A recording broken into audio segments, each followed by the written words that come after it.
ಮೆಚ್ಚಲೇಬೇಕು ಮಾವಯ್ಯ. ಎಲ್ಲ ಈ ಮೂಲ ಮತ್ತಿಗೆ ತಂದೆಯ ಬುದ್ಧಿ ಮಕ್ಕಳಿಗೆ ಬರದೆ ನಿಮ್ಮ ರಾಕ್ಷಸ ಕುಲಕ್ಕೆ ಉಂಟೆ. ನೆಮ್ಮಪ್ಪನಾದ ಕಲ್ಯಾಣ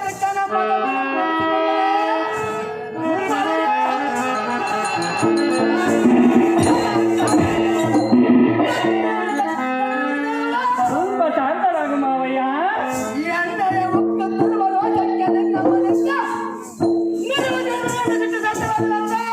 ಸ್ವಲ್ಪ ಶಾಂತನಾಗು. ನಿನ್ನ ಚುಟ್ಟುವನ್ನು ಕಡಿಮೆ ಮಾಡೋದು ಮಾವಯ್ಯ. ನಿನ್ನ ತಂದೆ ಮೇಲೆ ದೇಶಕ್ಕೆ ನಿನ್ನ ಉದ್ದೇಶಿದರೆ ಈಯನಿಗೆ ಪಾಪ ಬರುತ್ತದೆ. ನಿನ್ನ ಮಕ್ಕಳನ್ನು ನನಗೆ ಕೊಟ್ಟರೆ ನಿನ್ನ ದಾನವನ್ನು ಮಾಡಿದವನು ಸುಮ್ಮನೆ ಬಂದ ಹಾಗೆ ಎಂಬನಿಗೆ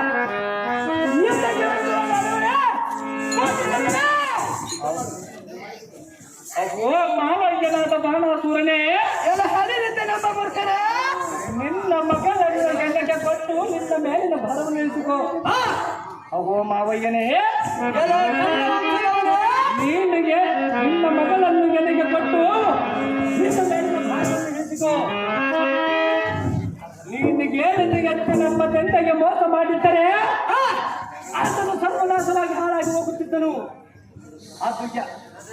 ಅದು ಎಷ್ಟು ಯುಗಗಳು ಉರಿಳಿದರೂ ತೆಗೆದು ಬಂದು ಮತ್ತೆ ಜನ ಈ ಸರ್ವ ಭಕ್ತರನ್ನು ಕಾಪಾಡಿ ಅರ್ಜುನ ರೆಡಿ ಆಗಬೇಕು.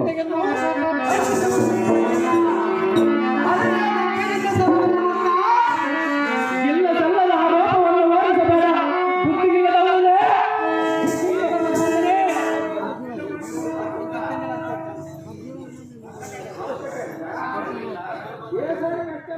ಅರ್ಜುನ ರೆಡಿ ಇರ್ಬೇಕಪ್ಪ. ಅರ್ಜುನ